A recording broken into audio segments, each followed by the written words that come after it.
Okay, welcome back to video number 3. I just tested video number 1. It was a little soft in the audio, so you may have to crank that one up way high to make it reasonable to hear. So let's go ahead and get back and talk some more about crisis.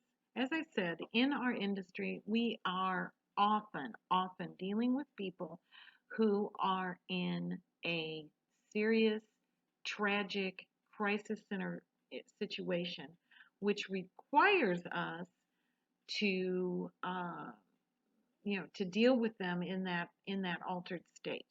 Here's a really important definition that I want you to take to heart. You're going to hear me say this again and again and again. This is just the kind of information that you might see on an exam at some point. But a crisis, as far as we're concerned, is a problem that a person cannot resolve using problem solving mechanisms that have worked in the past. Now, when we get back together on Wednesday, fingers crossed, we're going to uh, kind of flesh this concept out with an exercise that we'll be working on. But again, keep in mind that our clients, they've tried everything, everything reasonable and sometimes unreasonable in order to resolve their issue, their problem, their need, their pain before they come to us. Okay, so that's our definition of crisis. So here's your assignment.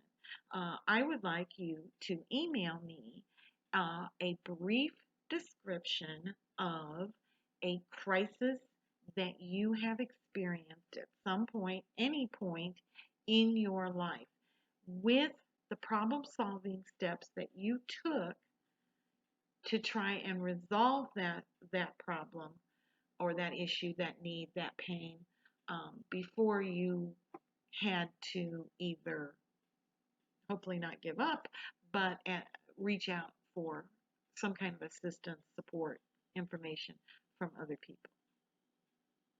Now, on this slide, you also see a very brief definition of crisis intervention, which is what we as the professionals are doing when these people come to us in crisis. And it is a specific set of skills and behaviors, and we'll look at that later into the semester, that we utilize to respond to these sudden, and you'll notice that that's in quotations, and or catastrophic situations in people's lives. Often when people are in crisis, they, in the moment, see this as something that has come out of nowhere. And certainly there are situations that are boom, just fall into people's lives. A sudden death, a terrible accident, a weather event. But there are many, many crises in people's lives that are a result of a series of choices and behaviors that that individual or that family has made that has led up to this crisis. When I worked in law enforcement, I used to get new jacks all the time, new people who had never been arrested before. I don't know why. I don't know how this happened. It's like, you know, you started slinging dope, you started delivering dope, you started cooking dope, step by step by step by step, voila, here you are. This is how you got where you are. But in a person's mind, they're not necessarily, especially in a crisis situation, thinking about that, nor do we often want to take responsibility for the bad outcomes of our own choices. I know I would prefer to blame anything or anyone else except myself. The problem with trying to be a healthy adult is you have to take responsibility for your own bad choices.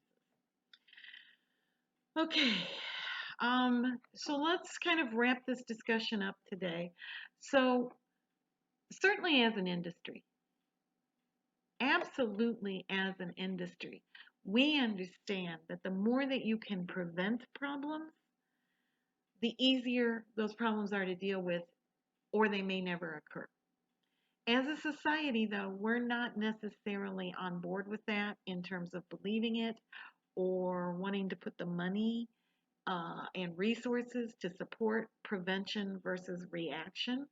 Um, In some areas, we do a fairly decent job of this. In others, not so well.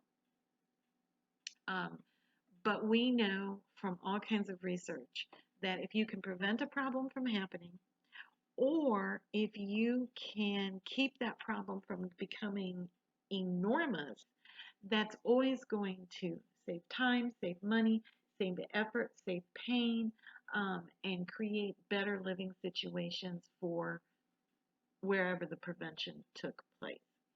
Um, you will see on that slide there is a comment, and we'll be able to flesh this out more together in class on Wednesday. It is true that when you prevent one problem, you may be unknowingly creating another problem somewhere way down the road. We can flesh that concept out a bit more when on Wednesday. So I'm going to wrap this up. You've got your assignment. I am also going to, after I get all this stuff posted and up to speed, I am able to open my office hours on my phone app for Zoom, but no way I was going to try to teach from my phone. Sorry. Um, Feel free to drop in to the office through the virtual office hours if you have the app either on your phone or on your desktop.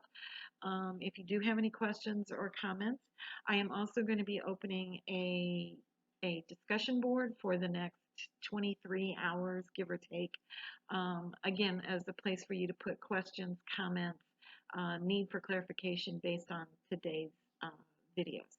Thanks a lot, guys. Thanks for hanging in there and tolerating our technological challenges in 2020. I will see you all. If I don't talk to you before, I'll definitely see you in class on Wednesday. Take care.